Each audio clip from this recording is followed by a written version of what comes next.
Hello guys, welcome back to Matt's House of Horror. Today I have a little haul for you guys. So, it was Thursday all the way through Sunday. I went to spend the B with my sister in Tucson. I hanged out, I spent the night at her house, and on Saturday and Sunday we went shopping. And I got a lot of stuff. I got about 4 books and 2 movies. So, I think I'll get the movies over with.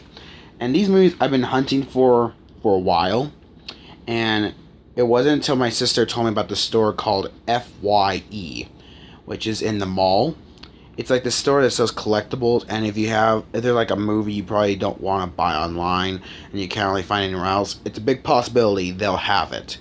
And they did for me, because I got the first Creep Show, which this is actually one of my favorite horror anthologies, which sadly, seen in some anthologies today, like Tales of Halloween and Holidays, I think anthology movies should stop. That's just me. Maybe that's just me, but I personally did not like Tales of Halloween or Holidays. I thought they were god awful. I literally, when I was trying to watch them, I wanted to turn them off. Actually, with Holidays, I couldn't even get through the middle without turning it off. And with Tales of Halloween, I thought I was in the middle of the movie, so I was about to turn it off, but it ended like the second I was gonna turn it off, so I was like, oh, okay, it's the ending. And the sad thing is, like, with Tales of Halloween, the opening sequence, like the credits and everything, that is so cool. Like, it reminded me of Creepshow, but then the stories happen, and only one story kept my interest, and that was like the story about, I guess, a demon or the devil himself, I don't know, tricks a kid into like vandalizing people's like property. That's the only story that I found interesting. But next to that, I didn't care for the other stories. And then Holidays was just a mess. The only one I found interesting was the Easter segment. And I believe the Father's Day one. That one was terrifying. But the Easter one was cool. I liked how they did the makeup and the design of the Easter bunny creature. It kind of looked like Jesus. But anyway, that's it. Only 2 of about, I think, like 9 to 10 stories. That's not that great. So anyway, Creepshow is an example of how an anthology movie should be made. Like, I remember when I first watched this movie, which I think I was about like 8 or 9, I was scared out of my mind. Of course, I was scared, but I also was laughing. It was like a mix of emotions. And it's like, here, the most fun you'll ever have being scared. And I think that tagline suits this movie perfectly. So, anyway, also, and this one's like an Arrow release Blu-ray. This one was on sale, which I thought was cool, because the original price was like $39, $40, but the sale price was like $24, and that's Creepshow 2.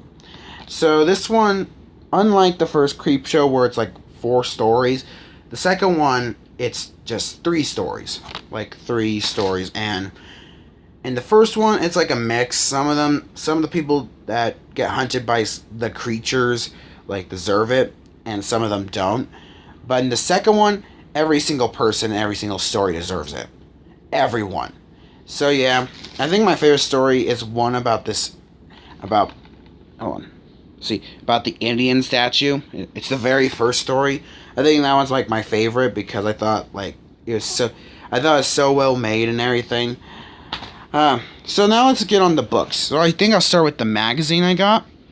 So I used to be subscribed to this magazine, but it's a horror magazine. I think it's one. This one and the horror magazine Rue Morgue are like 2 of my favorite horror magazines of all time. And this one, I used to be subscribed. I had a 7-month subscription, but 7 months have passed. But I used to go to Barnes & Noble and I would pick up the latest issue. And this month's issue is The Hills Have Eyes, and like this cannibal movies and everything in general, how it affected horror, and that is Horror Hound. So this magazine is like filled to the brim, like interviews and like the newest movies coming out, and then like the newest DVDs and Blu-rays coming out, and the newest collectibles, the newest books, yeah, etc. And it's pretty cool. So the next one I got, this book's been out for a while, but I've been wanting to get it.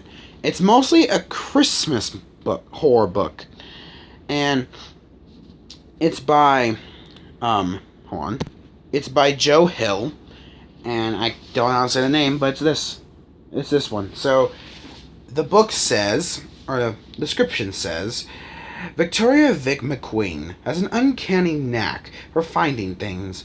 When she rides her bicycle over the rickety bridge in the woods near her house, she always emerges in the places she needs to be. Vic doesn't tell anyone about her unusual ability.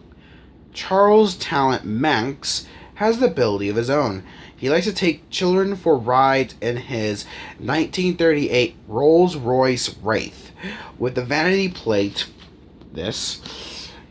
In the Wraith, he and his innocent guests can slip out of the everyday world to an astonishing playground of amusements he calls Christmasland. That's why I said it's a Christmas horror book, because in this Christmasland, everything's themed after Christmas. Anyway, mile by mile, the journey across the highway of Charlie's twisted imagination transforms his precious passengers, leaving them as terrifying and unstoppable as their benefactor. Then comes the day when Vic goes looking for trouble and finds her way inevitably to Charlie. Now the only kid to ever escape Charlie's twisted imagination is all grown up and desperate to forget, but Charlie Manx hasn't stopped thinking about Vic McQueen. On the road again, he won't slow down until he's taken his revenge. So yeah, I've been wanting to read this book for a while, and I've been looking up on Barnes & Noble, and I never found it, but now I finally found it. So yeah, it's this one.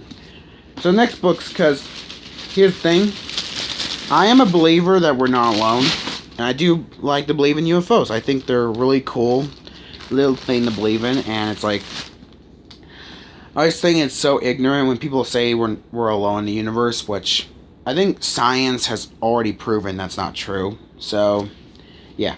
But anyway, the first book is, I can't really say the name, but yeah. So, I never knew how to say this word, but join to UFOlogy. I think that's how you say it. UFOlogy researchers as they stare into the cold black eyes of alien visitors. These ones. Known as the Greys, who are omnipresent in our daily lives. Watch the skies. Greys secretly reveal their outrageous spacecraft selected. Awestruck witnesses. Watch your bedrooms. Greys materialize slightly beside beds to abduct paralyzed victims. Every aspect of human life is impacted by their incessant presence, from genes of the individual to the fate of humanity.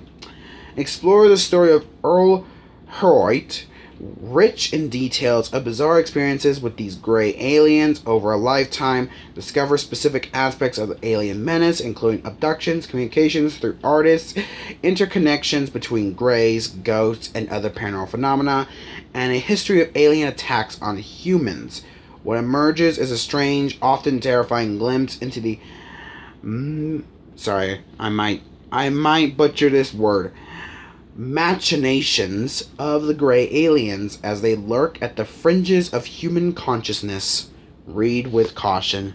So yeah, a lot of people are saying that like, to those who do believe in like aliens and all, and like UFOs, this would probably be like a cult classic. So yeah, I had to pick it up. It sounded interesting.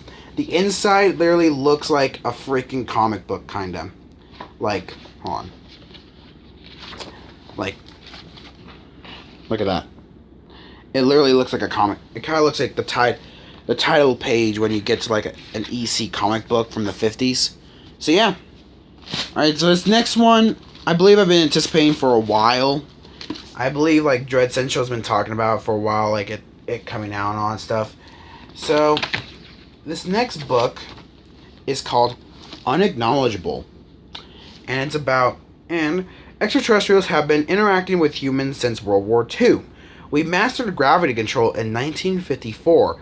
Free, clean energy systems could have replaced fossil fuels long ago. Hold on. In late June of 1947, 3 extraterrestrial craft were downed outside Roswell Air Force Base, or the Roswell Air Force Base, using a scalar radar system.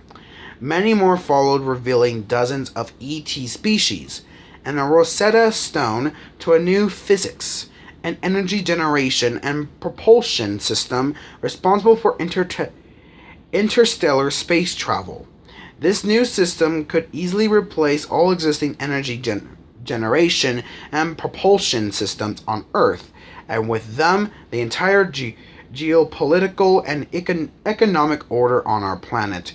No more external fuel sources, no more need for oil, coal, nuclear plants, or the internal combustion engine, no need for roads, and no pollution, period. We've been lied to, and now 70 years after Roswell, the witnesses to that lie are speaking out in an attempt to set humanity back on the right path.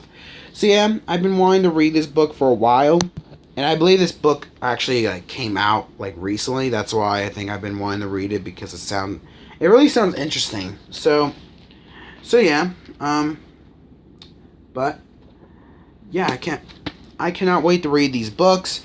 So we got both creep shows, and we got 2 books about aliens, 1 book about a Christmas, and 1 horror hound magazine. So that is my haul video. If you guys want to see me do more of these, I will gladly do them. So if you guys would please like this video, please subscribe. I'll see you guys next time in the shadows. Goodbye.